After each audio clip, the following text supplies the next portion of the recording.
Assalamualaikum warahmatullahi wabarakatuh. Sebelumnya, perkenalkan nama saya Siva Uliani dengan NIM 2212939 dari sesi 22 BB12. Tujuan saya membuat video ini yaitu untuk memenuhi ujian akhir semester mata kuliah Inovasi Pembelajaran Matematika Sekolah Dasar Berbasis Digital dengan dosen pengampu Ibu Reviana Andika, SPD MPD.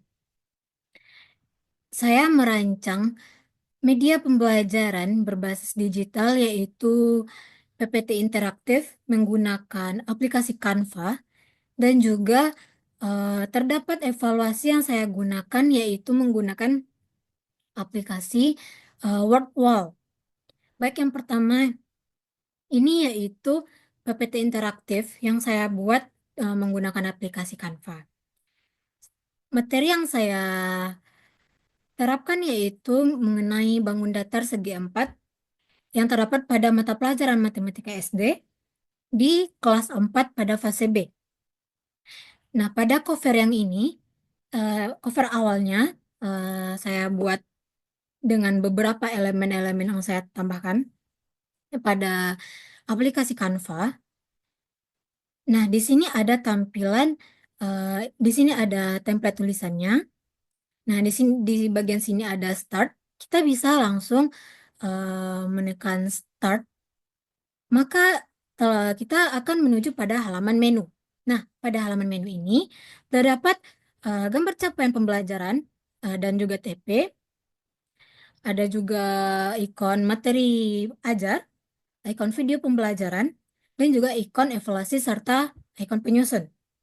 Sebelumnya, nanti saya akan menjelaskan mengenai kelebihan serta kekurangan yang saya dapatkan pada penggunaan aplikasi Canva ini.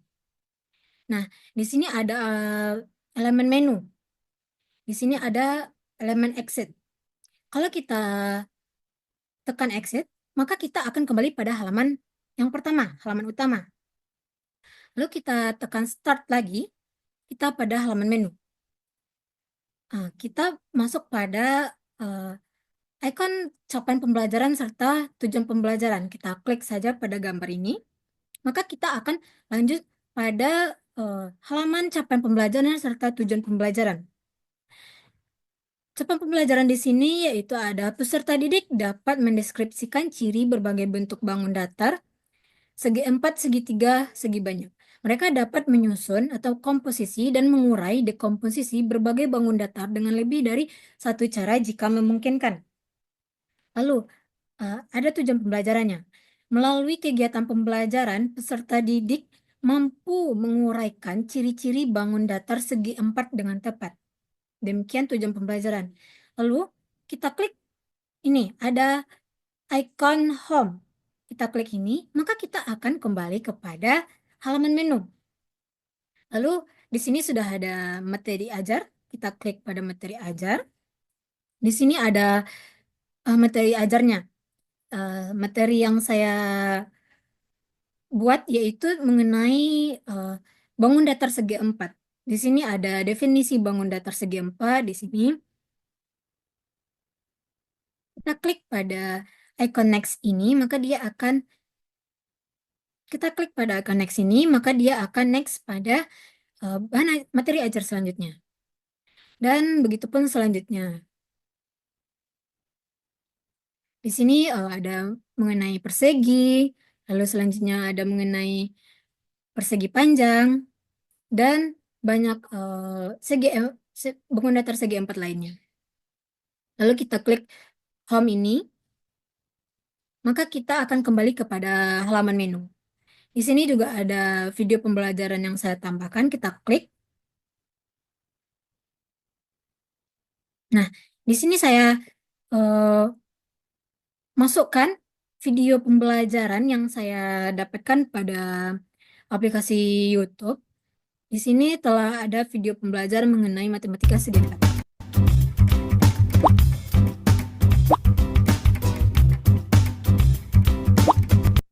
Berbentuk persegi.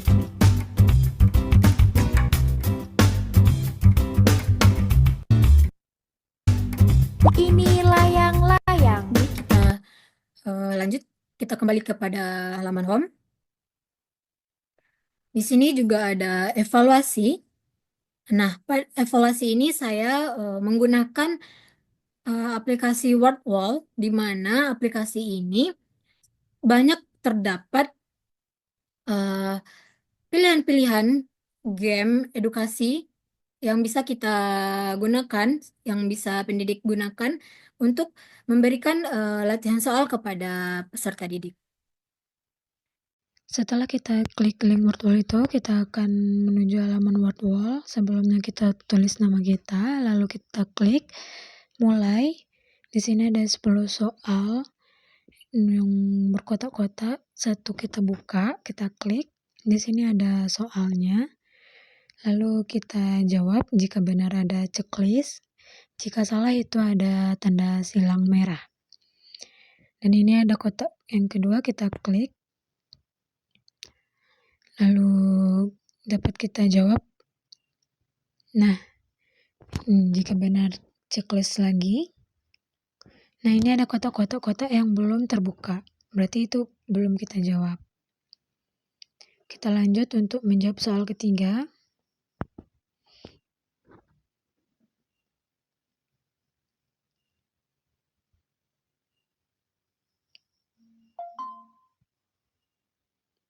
Bangun datar segi 4 yang memiliki sepasang sisi sejajar disebut.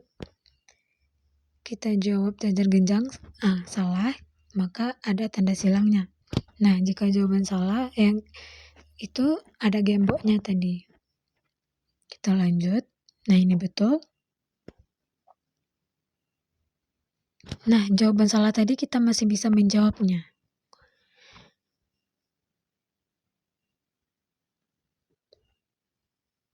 Kita lanjut untuk menjawab soal-soal yang belum kita jawab.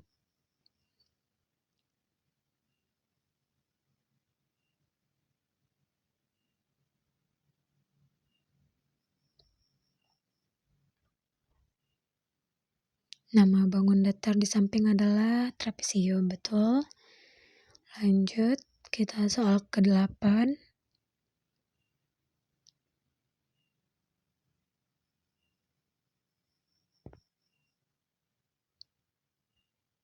Soal yang ke-9. Bangun datar yang memiliki dua pasang sisi sejajar dan panjang sisi yang berlawanan sama adalah jajar genjang. Lalu soal yang terakhir, soal ke-10. Gambar berikut adalah semua soal telah kita jawab, maka hasil akhirnya akan muncul seperti ini.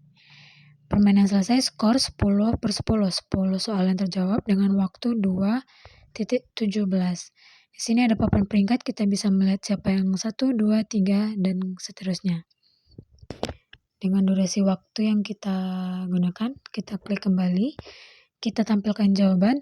Nah, pada bagian ini ada jawaban yang telah kita jawab, yang jawaban salah tadi, dan juga jawaban yang telah setelah itu kita jawab kembali. Ada muncul. Lalu kita kembali. Nah, di sana ada mulai lagi, tapi kita tidak akan memulai. Rancangan media yang saya buat ini yaitu menggunakan aplikasi Canva dan juga evaluasi menggunakan Wordwall. Nah, yang saya rasakan pada penggunaan aplikasi Canva ini, sebelumnya sama-sama kita ketahui, Canva ini adalah alat desain grafis yang sangat populer dan banyak digunakan semua orang khalayak ramai untuk membuat berbagai mata pembelajaran. Tidak hanya mata pembelajaran, tetapi Canva ini banyak menyediakan elemen-elemen atau template-template seperti presentasian yang ini PPT interaktif, ada juga pamflet, ada juga poster dan banyak sebagainya. Nah, dari kelebihan penggunaan Canva ini yaitu mudah digunakan. Canva memiliki antarmuka yang sederhana dan intuitif sehingga memudahkan penggunanya termasuk guru maupun siswa untuk mendesain tanpa memerlukan keterampilan desain profesional. Nah, untuk pemula sangat disarankan untuk menggunakan Canva karena Canva ini mudah digunakan. Juga elemen-elemennya banyak, banyak beragam template-template yang gratis maupun berbayar. Nah, pada Canva ini kita bisa menuangkan ide-ide kreatif kita yang tak terbatas sehingga eh, kita dapat menggunakan ini dengan menggabungkan berbagai elemen desain seperti gambar, teks, ikon, video, suara, dan ikon ilustrasi lainnya. Lalu pada Canva ini juga bisa fitur kolaborasi yang bagaimana ini mendukung kolaborasi antara pengguna dalam membuat dan mengedit desain. Jadi dalam mengedit desain ini kita bisa dua maupun lebih orang akun yang mengakses satu template. Jadi kita bisa bekerja sama dalam membuat suatu proyek. Dan juga Canva ini aksesnya mudah. Dapat diakses secara online dari berbagai perangkat, baik komputer, ponsel, yang membuatnya fleksibel untuk digunakan di berbagai situasi pembelajaran. Dan juga ada banyak fitur-fitur gratis di Canva ini.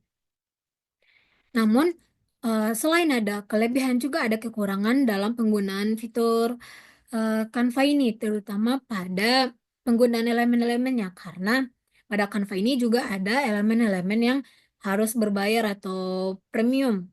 Namun, eh, di sini juga tidak dibebankan karena di di marketplace bisa membeli Canva Canva Pro ini tidak sampai 5 ribuan. Ada yang 2 ribu, 3 ribuan. Maksudnya di sini untuk biayanya juga tidak terlalu mahal gitu. Yang kekurangan selanjutnya itu keterbatasan penggunaan untuk pembelajaran interaktif. Nah, Canva ini lebih fokus pada pembuatan materi visual seperti poster, infografis, dan slide PowerPoint seperti ini. Namun kurang mendukung pembuatan pembelajaran berbasis interaktivitas atau aplikasi edukatif yang lebih kompleks, yang lebih lengkap. Eh, Lalu kekurangannya yaitu tentunya ketergantungan pada koneksi internet. Jika tidak ada koneksi internet, maka penggunaan aplikasi Canva atau kita ingin mengeditnya itu akan terkendala karena eh, untuk mengedit proyek kita di Canva ini harus menggunakan akses internet. Nah, mungkin selanjutnya yaitu kalau kita menggunakan template tidak kita buat sendiri, maka itu mungkin banyak yang menggunakan template yang sama, tapi itu tidak menjadi problem yang besar gitu. Lalu selanjutnya yaitu yang kedua, saya menggunakan aplikasi Wordwall. Nah, sebelumnya sama-sama kita ketahui, Wordwall ini adalah platform untuk memungkinkan penggunanya untuk membuat berbagai jenis aktivitas pembelajaran interaktif seperti kuis, permainan, dan latihan yang dapat disesuaikan dengan kebutuhan pembelajaran. Dalam Wordwall ini, banyak juga eh, game atau aplikasi-aplikasi, maksudnya berbagai jenis aktivitas seperti kita bisa membuat macam-macam soal, mau kita buat seperti kuis tebak gambar atau soal objektif atau yang lainnya. Masih banyak fitur-fitur yang beragam jenisnya. Nah, adapun kelebihan dan kekurangan dari aplikasi Wordwall ini yaitu kelebihannya itu yang pertama itu yang sebelumnya saya jelaskan itu beragam template interaktif. Wordwall ini menyediakan berbagai template yang dapat disesuaikan untuk menciptakan aktivitas interaktif seperti teka-teki silang, kuis, permainan memori, dan banyak lagi. Nah, hal ini membantu membuat pembelajaran lebih menyenangkan dan menghibur. Lalu yang kedua itu meningkatkan keterlibatan siswa. Dengan adanya aplikasi Wordwall ini, aktivitas yang berbasis permainan dan tantangan dapat meningkatkan keterlibatan dan motivasi dalam proses pembelajaran peserta didik. Yang ketiga yaitu kemudahan penggunaan. Nah, Wordwall ini sangat sederhana dan mudah digunakan oleh guru maupun peserta didik, bahkan tidak memiliki latar belakang teknis yang kuat. Wordwall ini dapat digunakan secara online maupun offline. Beberapa aktivitas Wordwall dapat dimainkan secara online, sementara untuk versi premiumnya memungkinkan unduhan untuk digunakan secara offline. Ini memberikan fleksibilitas dalam memilih cara penggunaan. Nah, pada Wordwall ini juga kita dapat menggunakan fitur penilaian. Nah, di dalam setelah kita mengerjakan Wordwall tadi, juga ada hasil akhir yang setelah kita menjawab semua soal yang tersedia kan. Wordwall juga memungkinkan guru untuk memberikan umpan balik secara langsung melalui fitur penilaian yang bisa membantu memo memonitor kemajuan peserta didik. Nah, selain kelebihan tentu ada kekurangan. Kekurangannya itu fitur terbatas dalam versi gratis. Meskipun ada banyak fitur yang tersedia secara gratis, namun Wordwall memiliki batasan jumlah dan jenis aktivitas atau template yang dapat dibuat dalam akun gratis. Yang kedua yaitu tentunya tergantung pada internet. Jika tidak ada internet, kita tidak bisa menggunakan aplikasi Wordwall ini, kecuali seperti tadi kalau kita ada akun premium. Jadi kita bisa mendownloadnya untuk bisa kita gunakan dalam mode offline. Lalu keterbatasan desain.